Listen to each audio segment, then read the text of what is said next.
Some situations in the world, some conflicts, they have this gravitational pull that's just almost impossible to escape. No matter how hard everyone tries to move on, they just keep pulling the major powers back into their orbit.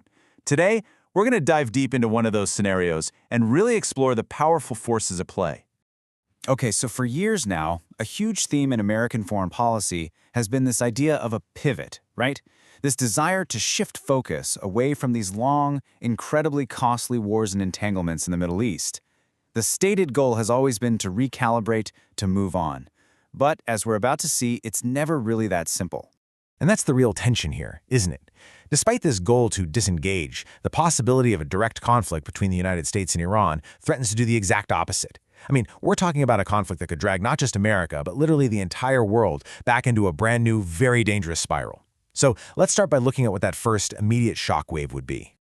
To really get a grip on the stakes here, you have to start with the economy, the economic fallout, because this wouldn't just be some localized event. It would set off a chain reaction, a domino effect that would hit every single corner of the globe.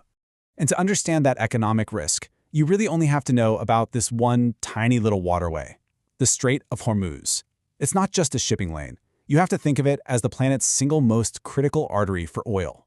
About a fifth, a full 20% of the world's daily oil supply flows right through this one narrow channel. So what happens if there's a direct military conflict?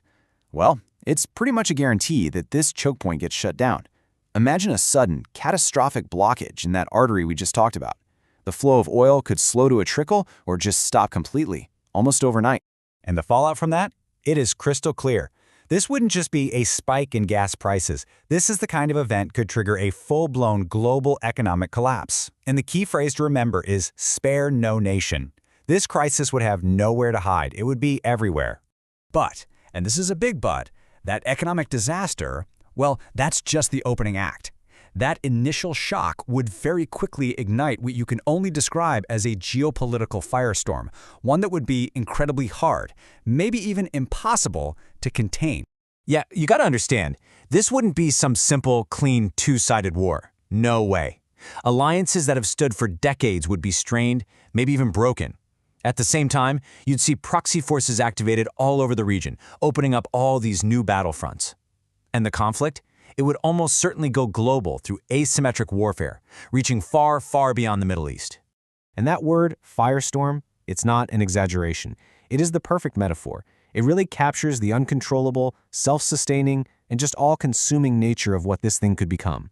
A fire that doesn't respect any borders. So, we've talked about money and politics,